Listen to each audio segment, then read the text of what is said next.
রাজধানীর গুলশানে বিএনপি চেয়ারপারসনের কার্যালয়ে খ্রিস্টান ফোরামের নেতাদের সাথে মত বিনিময় অনুষ্ঠানে কথা বলছেন বিএনপির মহাসচিব মির্জা ফখরুল ইসলাম আলমগীর। আমরা সরাসরি চলে যাচ্ছি সেখানে।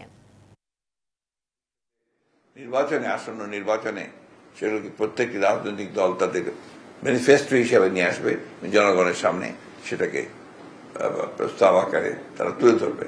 সেইভাবেই তারা চিন্তা করেছেন। আমার মনে হয় 17 তারিখে সেই বিষয়টাই সামনে আসবে।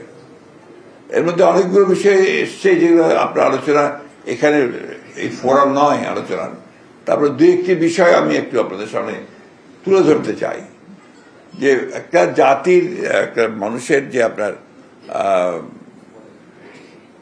আমরা যেটাকে বলি যে তার বোঝাপড়ার মধ্যে যেটা থাকে, এমন একটা প্রস্তাব এসছে যে আপনার রিপ্রেজেন্টেটিভ ভোট অর্থাৎ আপনার পিআর অর্থাৎ আপনার প্রপোর্শনেট রিপ্রেজেন্টেটিভস।